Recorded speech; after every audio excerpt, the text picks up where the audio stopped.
everyone, to this webinar that we're hosting in partnership with Dr. Jay Kumar, the State Dental Director, and we're very excited to start off our Friday this way, in which we can converse with all of you and share some updates in some key areas, and also opportunities to engage in the new network moving forward.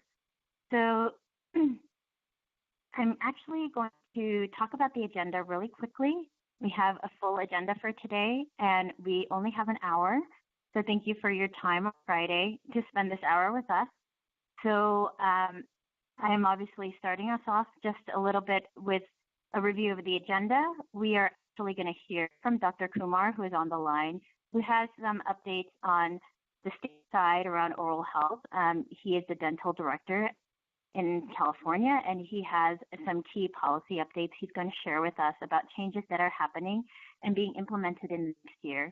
We also have a more comprehensive policy update on some legislation and policy changes by Katie Andrew, who's the policy associate at the statewide organization Children Now.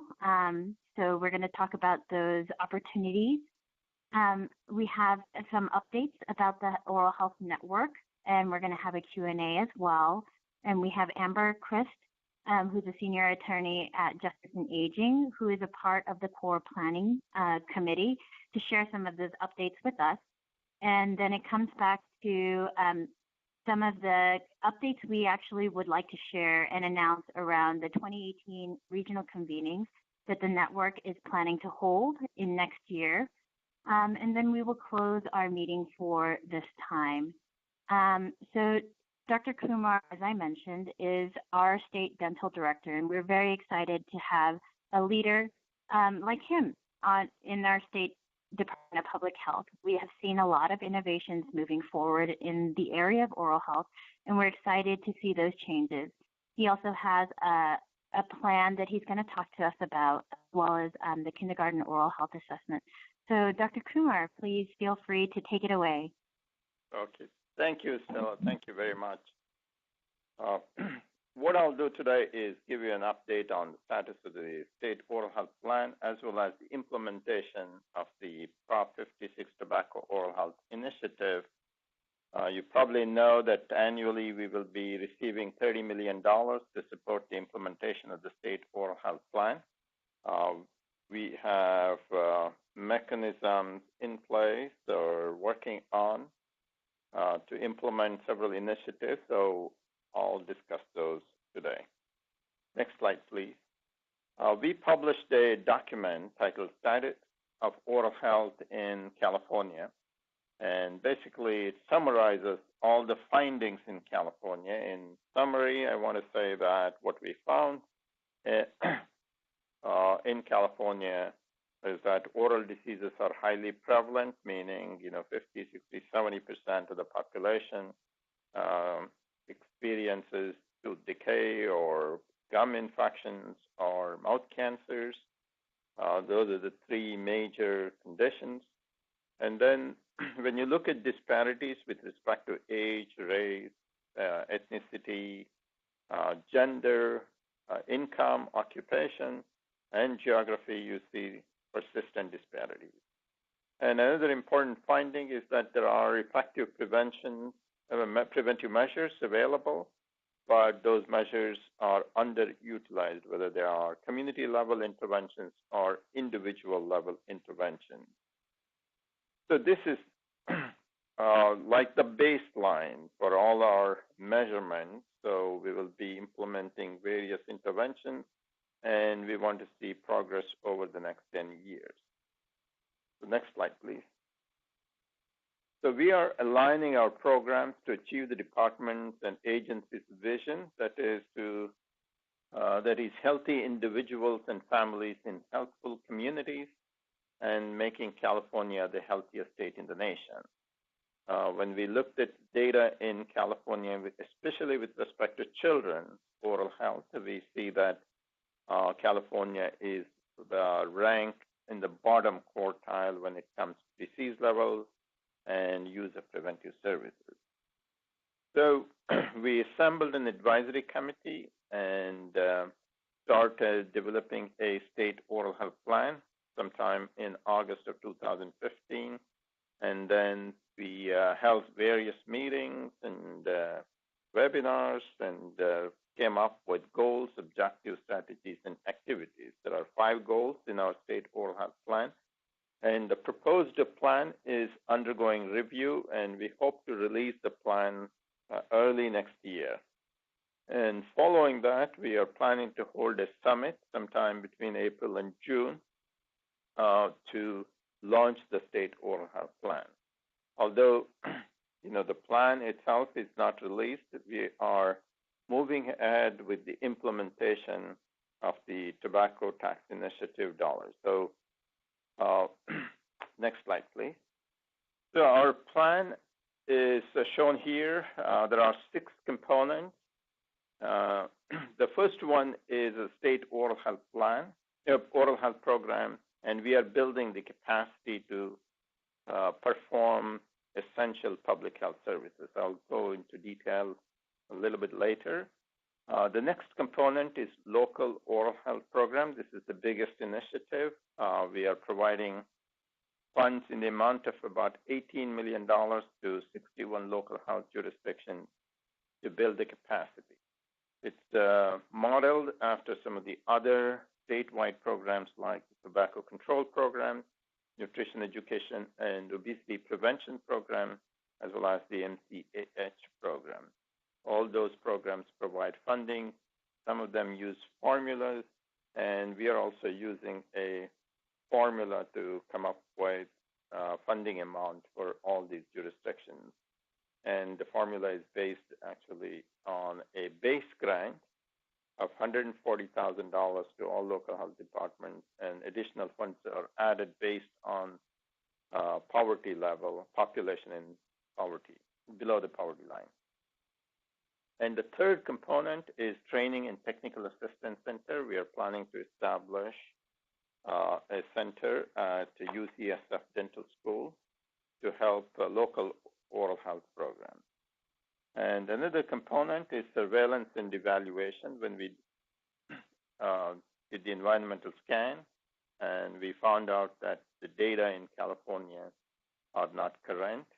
And so we are building a very robust surveillance system to not only assess disease levels and use of preventive services at the state level, but also to the extent possible to develop estimates for counties. And another component is communication and health literacy. Communication, especially in dental settings, was identified as something that needs to be improved in California, and we have a plan to promote health literacy. And lastly, special projects. And these are projects that will demonstrate not only effectiveness, but also the return on investment with respect to addressing the needs of older adults, people with diabetes, pregnant women, American Indian population, and other vulnerable population groups. So those are the 6 components of our initiative. Next slide. So it is critical that we build a robust state oral health program. CDC has outlined 7 basic strategies for developing a state oral health program. And we are in the process of recruiting program managers, policy analysts, coordinators, health educators, communication specialists to build the capacity here of the state oral health program. Healthy People 2020 has objectives related to state and local public health departments. So we are using that objective to build the capacity here. And it is important that we develop partnerships, coalitions, and collaborations. These are 3 separate things that CDC has identified essential for building a robust program. Partnership is composed of organizations that share common focus and combine resources to implement joint activities. So as opposed to coalitions and networks, usually they're engaged in educating the public, providers, policymakers about state needs, and they help to strengthen the state oral health program. And collaborations are essential because collaborations enhance capacity, it helps in marketing, and also it strengthens our resources. And then, of course, data collection, surveillance, and evaluation capacity, and as well as assessing facilitators and barriers to advancing oral health. It's important that we periodically assess laws, regulations, administrative policies, system-level strategies that have the potential to reduce diseases. And a couple of other strategies recommended are developing plans, including logic models and how the backbone organization should work, and identifying gaps, and finally, communication activities, increasing awareness of the importance of oral health and promoting evidence-based health policies and programs. And in addition, ASPDD has provided guidance documents for state oral health programs, that is the Association of State and Territorial Dental Directors. We use these guidance documents to build the oral health program in the Department of Public Health. Next slide, please. So this is the model we are using for providing assistance to local health programs. We are asking all local health departments in year one to develop a plan, and in some subsequent years to implement interventions and then evaluate the program. So we are asking all local health departments to engage the community, conduct needs assessments, identify assets and resources, and develop a local oral health improvement plan. And we hope you will be able to participate in this exercise. And the grant program starts in January, and we strongly encourage you to reach out to local health departments and participate in the development of the local oral health improvement plan. Next slide, please. This is a model that is very helpful in explaining our approach, developed by the Robert Wood Johnson Foundation community, and it's on their website under Community Health Rankings and Roadmap. And as you will see, there are two components here working together and communicate outside the circle. As you well know, that is very important to work together with a shared vision and commitment to improve health. Working together can yield better results than working alone. And a big part of that is to engage the different sectors. And in the middle of the circle, you'll see different circles already identified there. And so it is very important, and we are urging local health departments to create an advisory committee, task force, or a collaborative to develop the local oral health improvement plan. And then, of course, effective communication is essential for our efforts. What we say and how we say it can motivate the right people. We have to get our most important messages out to the most important people so that they can take action. And then, of course, we are asking local health departments to conduct a needs assessment and identify resources.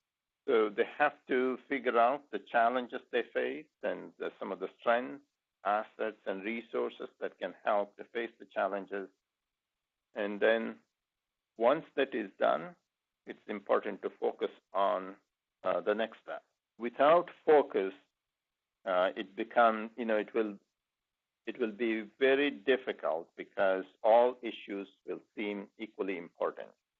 So we have to figure out a way to prioritize and ensure that the community's valuable and limited resources are directed to most important issues. And we are urging local health departments to focus on evidence-based policies and programs. And if there is no evidence and if there are promising practices, we will be looking for them to gather evidence so we will know in future that such a practice will have strong evidence.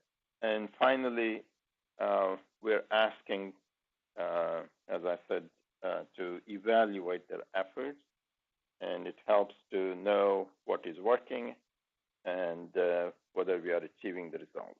So next slide. So in our work plan, we have identified some key deliverables, and there are 2 evidence-based programs recommended by Community Guide. Community water fluoridation is one. The other one is school-based, school-linked dental sealant program.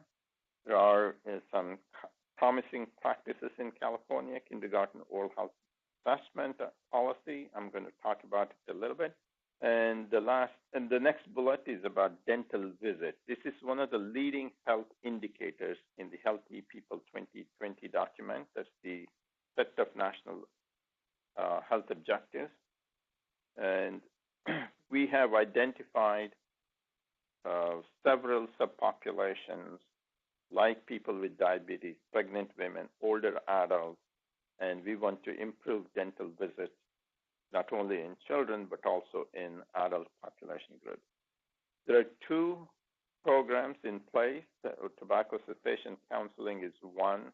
Tobacco control program promotes that. And we want to work closely with the tobacco control program and the dental community to promote tobacco cessation counseling. And another activity that local health departments will be engaged in is promoting the Rethink Your Drink campaign, because it addresses one of the risk factors, for example, sugar-sweetened beverages, and also encourages the use of tap water, preferably fluoridated tap water. So there are, next slide please, there are a lot of opportunities. Of course, challenges are there, and we are very optimistic that if we focus on evidence-based and promising practices, we'll be able to accomplish. I'm going to use an example to illustrate how this can be put into practice, and it's on the next slide.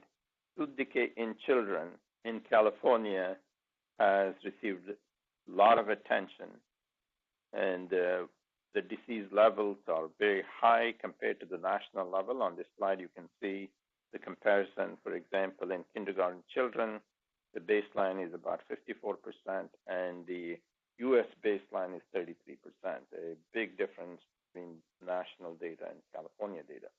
We have a very specific target. We want to reduce the disease levels from the current to 42.5%, but that will be even lower than the HP 2020 objective of 30%. And basically, what we want to communicate is that this high level of disease is unacceptable, and we want to do something about it. And in 5 years, we want to see a major progress with respect to this particular objective. And there are a lot of opportunities. We have to coordinate the activities. For example, the HCS Medi-Cal dental program, especially the dental transformation initiative, is focused on 0 to 6-year-olds across the population, of course, but also focused on 0 to 6-year-olds. Another program, the Children's Health and Disability Prevention Program, it also addresses the needs of young population groups. Maternal, child, and adolescent program, WIC, Head Start, home visiting, community health worker program, and the California Department of Education kindergarten assessment oral health policy. So there are a number of departments and programs in place, and so we believe there is the infrastructure and the support to make big improvement in oral health of children. So another, next slide, please. Another important observation is that dental insurance coverage is now available to majority of the population. 98.6% of parents recently in a survey reported that children have access to dental insurance and have the ability to pay for it through the dental insurance. This is through the California Health Interview Survey. Next slide, please. So there are promising practices.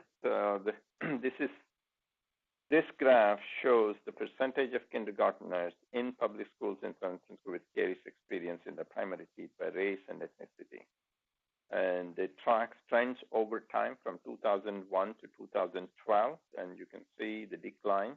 Overall, it declined from 60% to 34%. And you can see the disparities.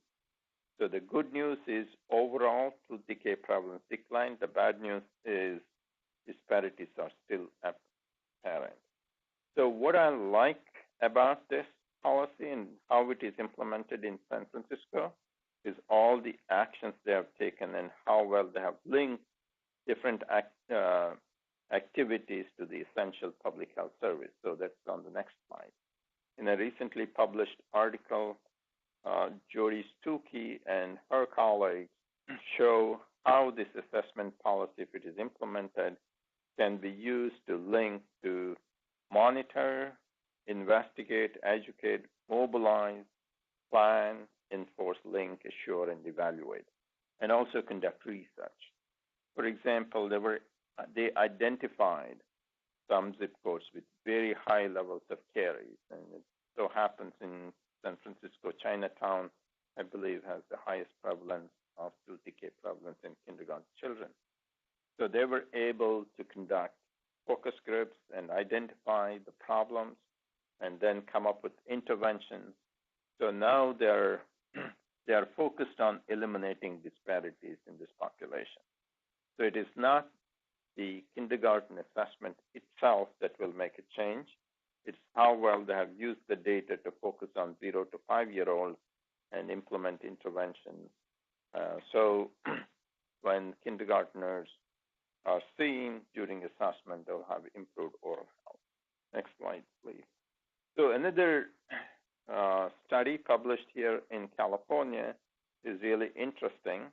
This was a project undertaken in Contra Costa County by Dr. Diana Dooley and her colleagues. And what they showed was by making some system-level changes, they were able to improve fluoride varnish application rate in 0 to 5-year-old population. And in 4 years, the rate went up from 0% in 2010 to 97% in 2014. So a major improvement because of the system-level changes. So we are strongly encouraging local health departments to promote these kinds of system-level change. And next slide, please. So this slide is to show how we will be using data.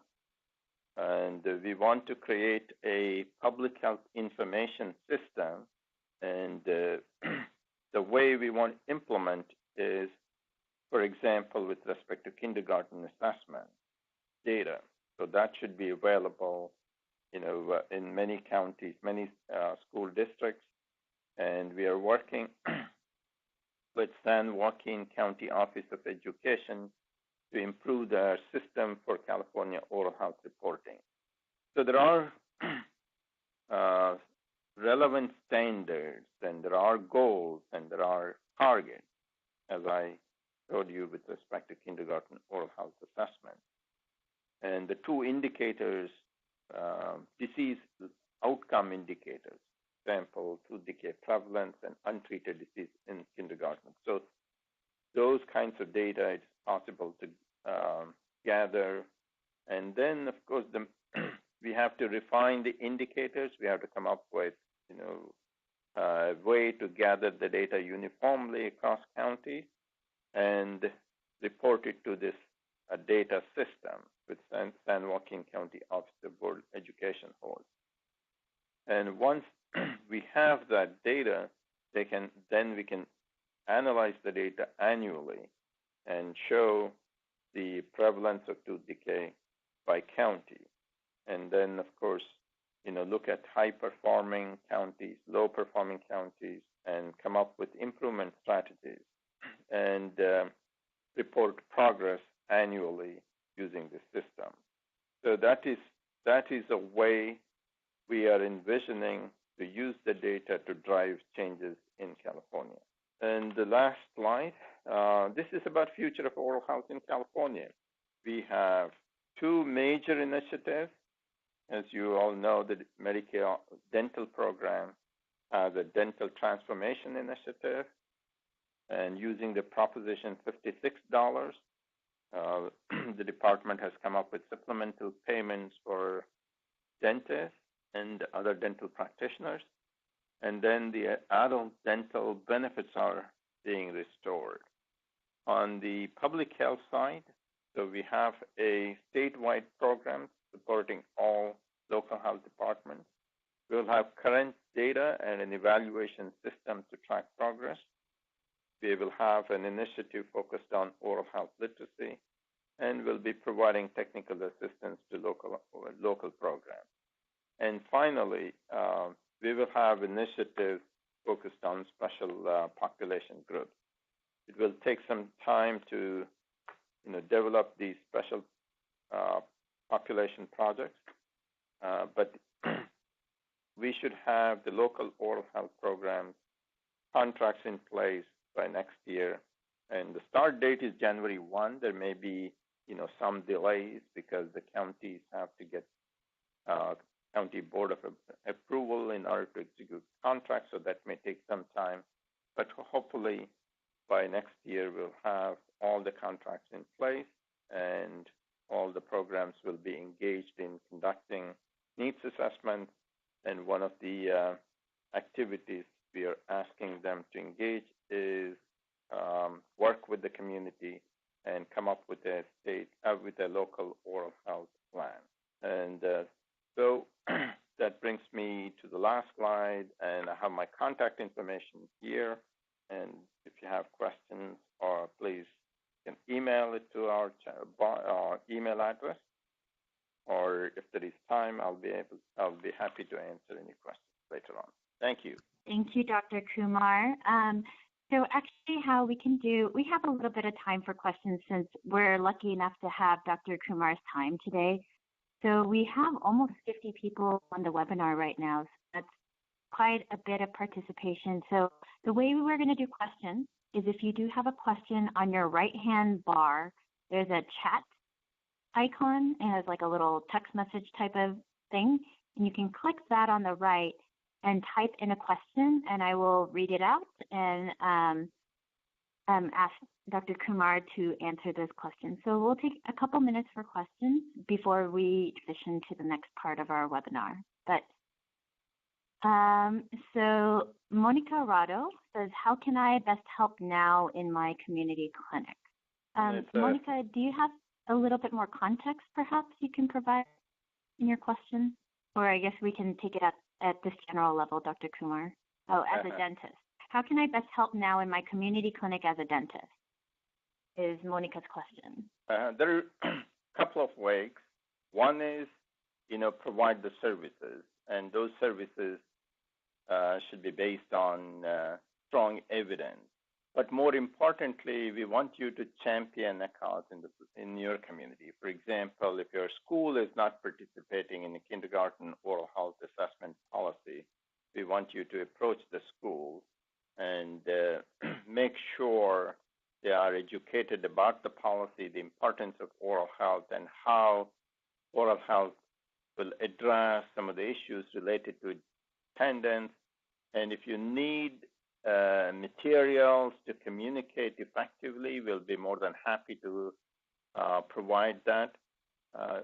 Maybe sometime early part of next year, because we are in the process of developing a contract with UCSF. And similarly, Rethink Your Drink campaign, for example, We want children to drink tap water, preferably with fluoride and not sugar-sweetened beverages. So you may be able to help promote this campaign in your community. So those are a couple of examples. Thank you, Dr. Kumar. So we have another question from Rachel Doherty, RDHAP, BSPH. So she's asking, what are your plans, if any, to engage and support the registered dental hygienist in alternative practice model in addressing the oral health needs of special populations? I participated in the statewide task force on people with developmental disabilities, and also the task force deals with older adults. So we are looking for ideas to launch these special projects. And if you have any ideas and thoughts, not only at the individual level, but also at the population level, how we can best address, I want to hear from you. Great. And folks, we will be sending out the PowerPoint. We'll upload it onto our website, and you'll have Dr. Kumar and Rosanna Jackson from the department's contact information to follow up. So it doesn't look like we have any additional questions at this time. So thank you so much for sharing all of this incredible information with us, Dr. Kumar.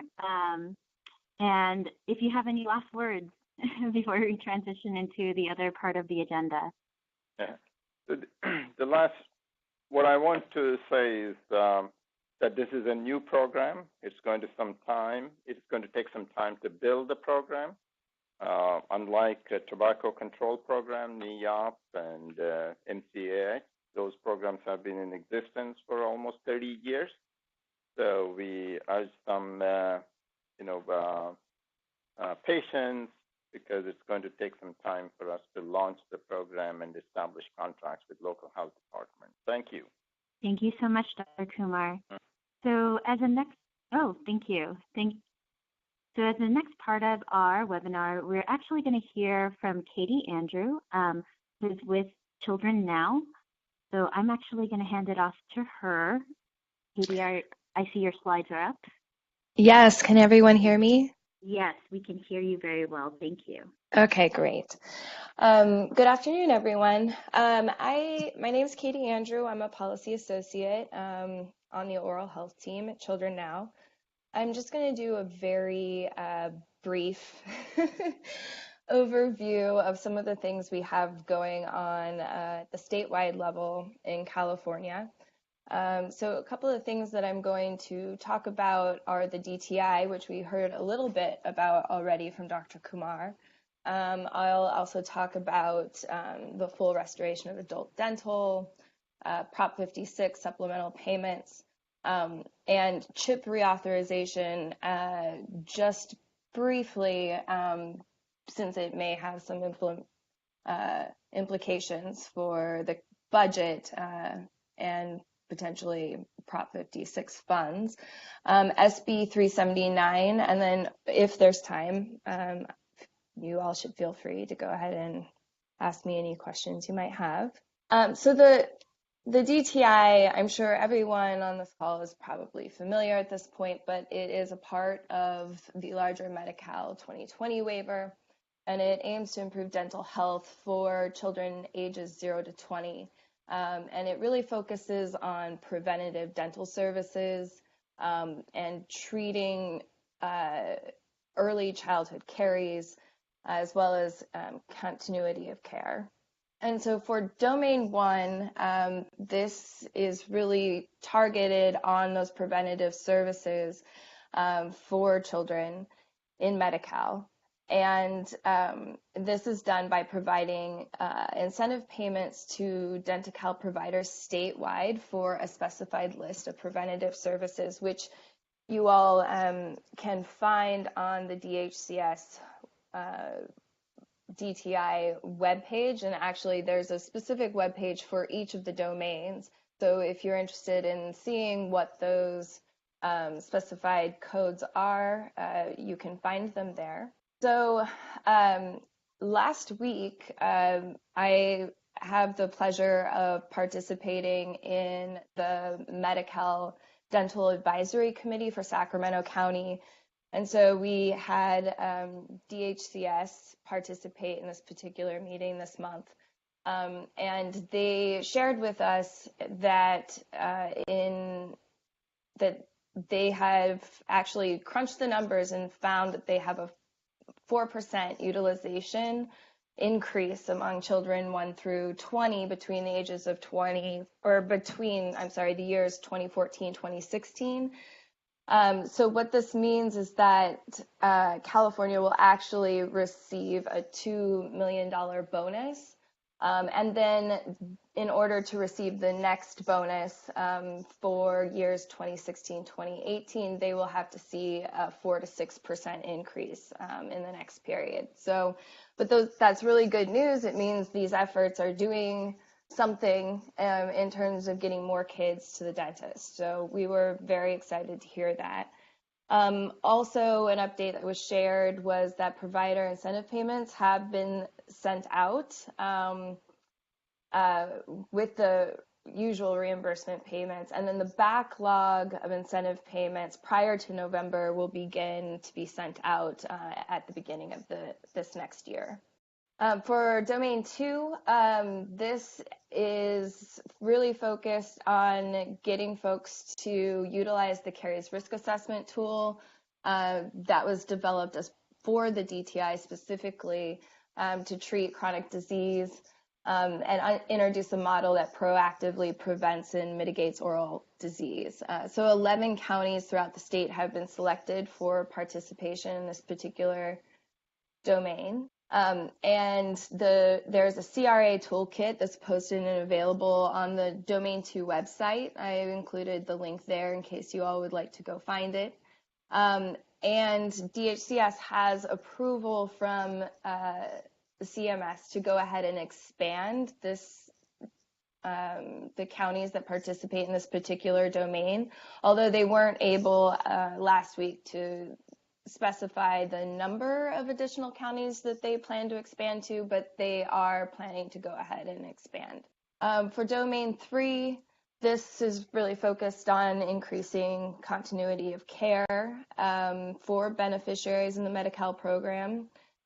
And there are currently 17 counties and included in this particular domain, but they also may expand this domain as well.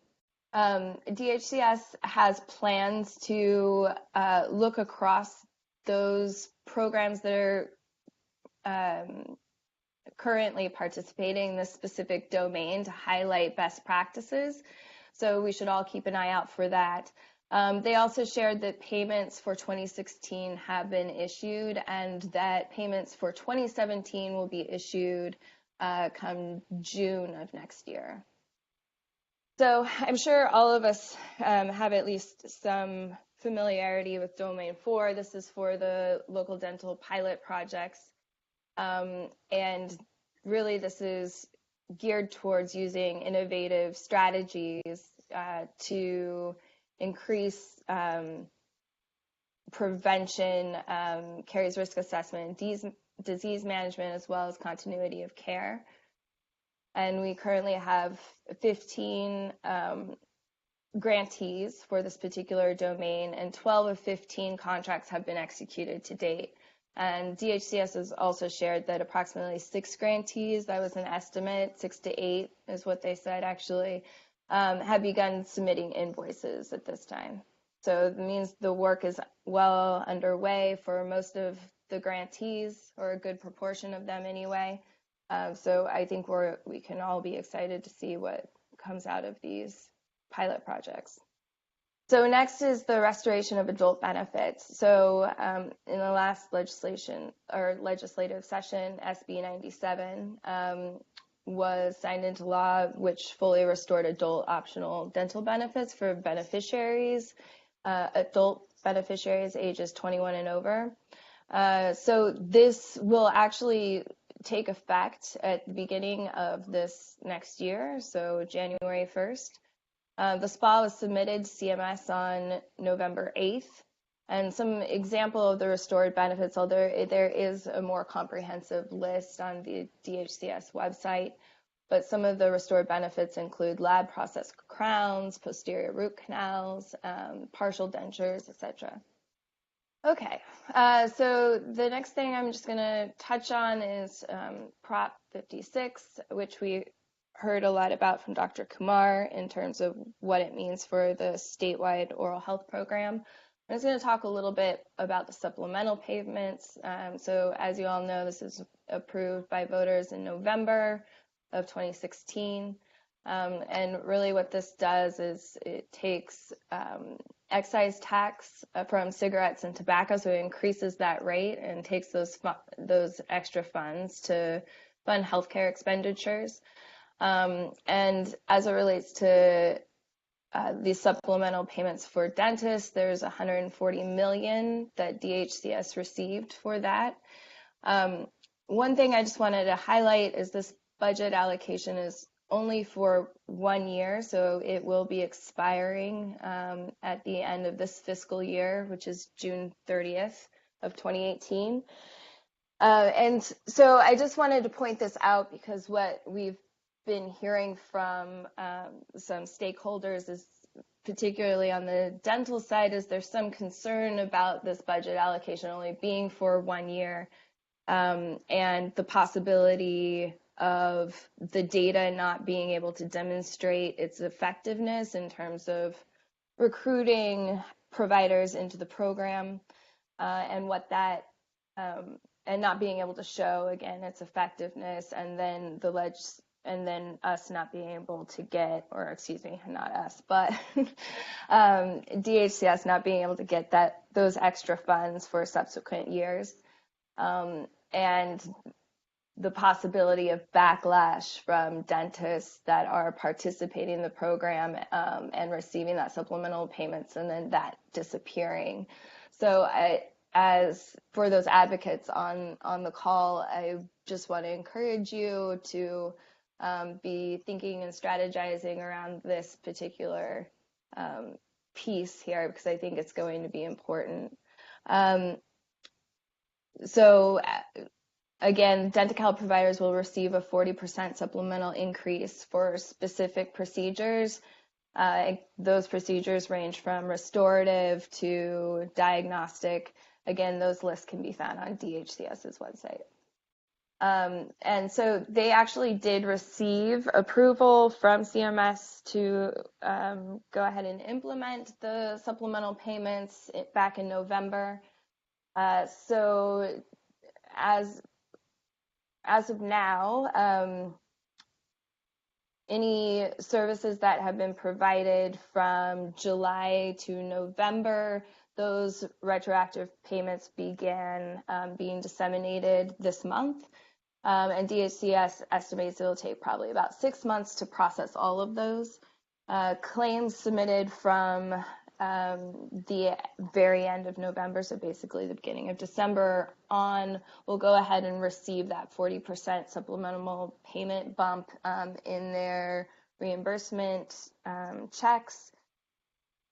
Dental managed care is still a bit tricky, and those negotiations, as far as I understand it, are still underway between the dental managed care plans and DHCS in terms of what that's going to look like and how those payments are going to be implemented.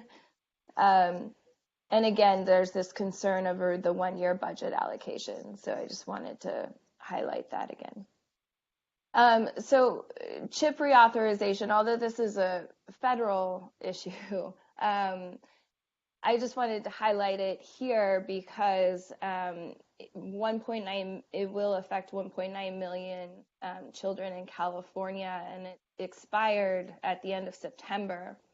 And what, for those who aren't familiar, CHIP covers children from families who are in that in-between space, who make too much money to qualify for Medi-Cal, but do not make enough money to find their insurance on the private market. So it's really important for a large proportion of children in California. So I won't go through each of these bullet points, but I put this in this presentation because what we've been hearing is that if it is not, if CHIP is not reauthorized, or it's reauthorized at a level lower than what is accounted for in California's current budget, which is a 65% federal match rate, then that will have some implications on the overall state budget, and potentially there's room for the governor to possibly move funds from Prop 56 back into the general fund to help pay for this. And the reason that that would have to happen is that if California has to continue with the CHIP program, otherwise it would mean that we would lose federal Medicaid dollars. So it really has California stuck in between a rock and a hard place. And so we really need this CHIP authorization to go through.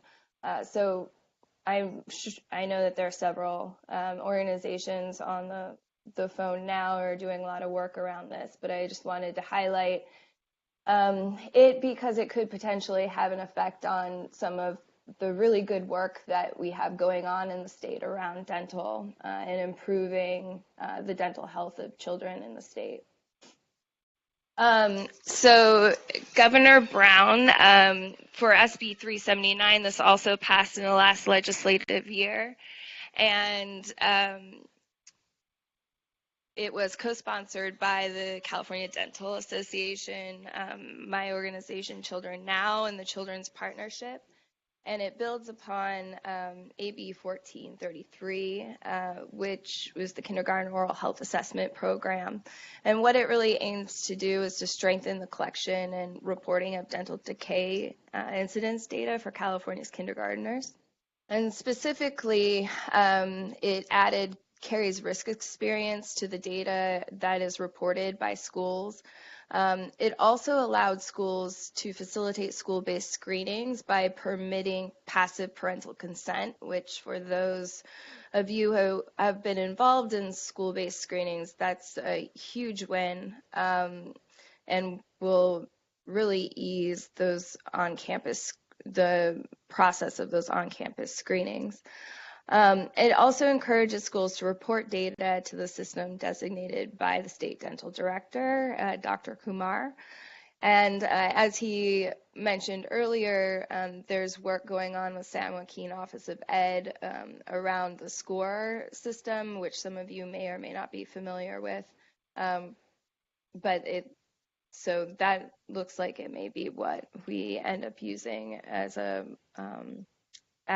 that designated system. So when the state of California went ahead and restructured school funding with the local control funding formula, it eliminated categorical funding. So with that, the mandate for the kindergarten oral health assessment went away, and it became an optional program. So because of that, reporting at both the district and school level has been somewhat inconsistent since that change happened. And what we at Children Now have been doing is we're really interested in looking at how the local Prop 56 programs, what they can do in terms of working with school districts within their county to make sure that the kindergarten oral health assessment is implemented consistently and data is reported in a consistent manner as well. And so the local Prop 56 programs will be really instrumental in ensuring that schools and districts are implementing the kindergarten oral health assessment program. And with that, I know that was a lot in a very short amount of time, but if anyone has any questions, I'm happy to take them. So Katie, we are running out of time, so I'm going to just quickly address these questions, and then it looks like we are going to wrap up just a little bit later than 3 o'clock, unfortunately, because we are running a little bit over time, and sorry about that, folks. But here's 2 questions. And actually, the second question, Amber, you might be able to also address as well. But the first one is, what system should we use to evaluate and record early non-cavitated caries? I'm not sure this word here, but is ICCMS a good tool? Is that a question that you can answer, Katie? Or is that something we should check on? Yeah, I'm happy to get back to you, Monica, with an answer for that. Unless Dr. Kumar is on, he might have a quick answer for you. Why don't we come back to that question? And then the second one was around, will there be a media event to announce the expansion of dental benefits to Medi-Cal enrolled adults? And where can I find materials to share with the local press? That is an excellent question, Kim. I have not heard of anything specifically from DHCS about a media event around that. I know they have put out several provider bulletins, but I am not sure about any media that they might be doing around that. Amber, do you want to talk about some resources? Sure. DHCS is also sending notices to all Medi-Cal beneficiaries, adult Medi-Cal beneficiaries, informing them of the restored adult dental benefits. So that is happening, and I believe those notices have gone out in a number of counties already, including Los Angeles County, which is obviously the biggest county. In addition to that, advocates have been getting together to develop resources to provide to beneficiaries, including a pamphlet that will explain the restored benefits and how to access benefits that is being put forth by Asian Americans Advancing Justice, CPEN, and us at Justice and Aging. So hopefully we'll have that done pretty soon coming into the new year. And also we at Justice and Aging are creating an advocates fact sheet. We're updating a former fact sheet that will be for advocates and people who serve Medi-Cal beneficiaries that also explain the restoration of benefits. So there are good resources that are going to be coming available within the next month or so, letting people know about the adult restoration benefits. But I, too, have not heard of any media event that DHCS is planning. And we will definitely make sure that we can send some of those resources out through our Oral Health Quick Bites, and we'll talk about our website and how to get on our listserv if you're not already on there. But just before I hand it off to Amber, and we're going to go very quickly because we are over time, just a little bit about CPEN. So I mentioned my name is Stella Kim, and I work with CPEN. And we are a statewide health equity policy organization. And we are very honored to be the backbone organization to kind of convene this network moving forward, the California Oral Health Network. And for us, really achieving optimal oral health is necessary to improve overall health. And we do have a vision to build stronger momentum for change. And one of our key goals is to include engaged, diverse stakeholders from multiple sectors and really look at overall health for all of the Californians. And we're going to actually hand it to Amber, who has some updates about the network and a little bit of context as well. So we're going to pull up Amber's slides now. As Stella said, my name is Amber Christ, and I'm a staff attorney with Justice and Aging. And just a very, very quick background about us. We're a national nonprofit, and we focus on advocating on behalf of low-income older adults, particularly in the areas of healthcare and economic security. So in the healthcare sphere, we took on an oral health project almost 2 years ago because we know that one of the biggest unmet needs for older adults is access to oral health. So we are a member of the California Health Network Core Planning Committee with CPEN and other organizations. And so we've been really engaged in the strategic planning process that's been going on for the last few months to get the network up and off the ground. So in terms of the timeline for the California Oral Health Network, we, in phase one in summer of 2017, the Core Planning Committee, we've been meeting pretty regularly to develop the mission and values for the network. And we've been developing a database of people who are interested in the network and have been connecting. We've been connecting with stakeholders throughout the state to learn more about existing coalitions and what their oral health care priorities are and what they're working on. We've also been researching oral health advocacy throughout the state and mapping out existing local oral health coalitions. And we recently just launched a website which is available on the CPEN webpage that links you to the Oral Health Network that's specific to the Oral Health Network. So we are in kind of moving into phase 2 right now, where we're focusing on building the infrastructure of the network, really continuing to connect and develop relationships with oral health stakeholders. And as part of that process, this upcoming, in the next couple months, and early next year in 2018, we're going to hold some regional oral health meetings to help facilitate those conversations with stakeholders and really getting that network strengthened. And so you'll be hearing a little bit more about those convenings from Stella in just a second.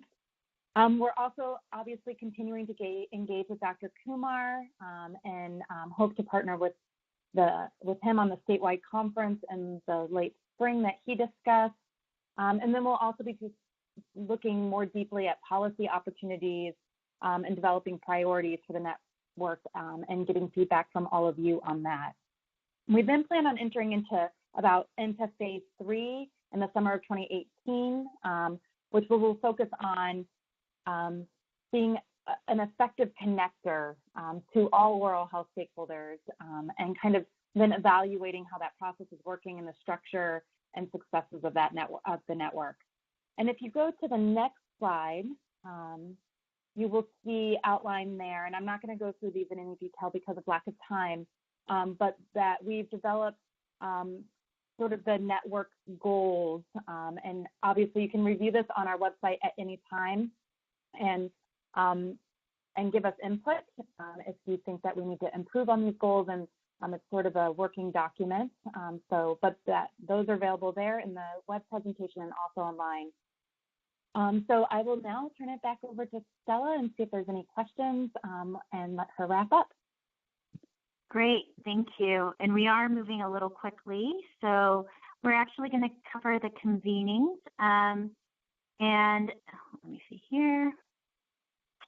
And we know that a lot of folks have heard about the convenings if you're already on our listserv and are already, getting updates from the California Oral Health Network. But we do have a number of convenings that have already been scheduled for early next year. And we're really excited because it's the opportunity for us to engage in some of the things that Dr. Kumar talked about as well, opportunities for local health departments and public agencies to talk about some of these local programs being implemented, share knowledge, and learn about programs that are working in the community, and connect community-based stakeholders to local agencies. So we have here in February 15th is going to be our Fresno convening at the Downtown Business Hub. February 22nd is in Oakland at the California Endowment. March 2nd is our Los Angeles event at the California Community Foundation in downtown Los Angeles. And March 20th is our Sacramento event being planned for at the California Endowment. And as we mentioned, we have some goals around making sure that there's local connectivity. And we also want to have really some time to get feedback from local groups about what would be effective in the network and what we'd like to see as a growing statewide network. So those are some of the places where we will be having conversations with you all. Hopefully you can all join us, and we invite you to register when we have that event information up early next year. And then just a little bit about CPEN as well. We do have a number of staff who are really dedicated to making, building out the oral health network and engaging folks. And I know we've conversed with a lot of folks individually, and I know we've had that opportunity as well, but we want to continue to have that door open So Aviva is our tech guru and our events and communications coordinator, who helps provide registration and tech support for all of our events. And Saili, who's also on the line, is our program associate with the listserv, and she is the person to reach out to if you're not getting updates. And Sarah DeGia is CPEN's executive director, who is actually leading all of this process. And there's me as well, Stella Kim. And I'm actually based in LA. The other folks are based in Oakland. So we have opportunities to engage locally as well, particularly in Southern California with me and Northern California with our other staff. So we're actually going to end this portion at this time. I want to see if there's any additional questions about the network before we let folks go a little bit late today. So I do want to note, I missed the question from Sepi Tagve. I apologize for butchering your name, but would love to talk to you offline about this piece. And we can talk about that. Please feel free to, send an email. Is there a membership fee? So one thing Amber talked about actually as a part of this network is that we're still in the planning process. So we're really taking time to be conscientious about how we build this out and what works for folks. I don't actually have an answer to that. We haven't even talked about membership fees or what exactly entails membership yet. I think at the convening, we're hoping to get some feedback from you all about what would make a network that works for all of us and what would be a network that you're invested in and how to structure that. And that's our plan through, the rest of this year and early next year to develop that through the next year. And I don't think there are any other questions at this time. All of the slides will be available on our website. We will be sure to post them up and send you a link. And we will have a recorded webinar as well. And we really appreciate the opportunity to talk to you today. We hope to continue that conversation. Thank you so much. So we are actually going to close the webinar now. Thank you and have a wonderful holiday season. Hope to connect with each one of you.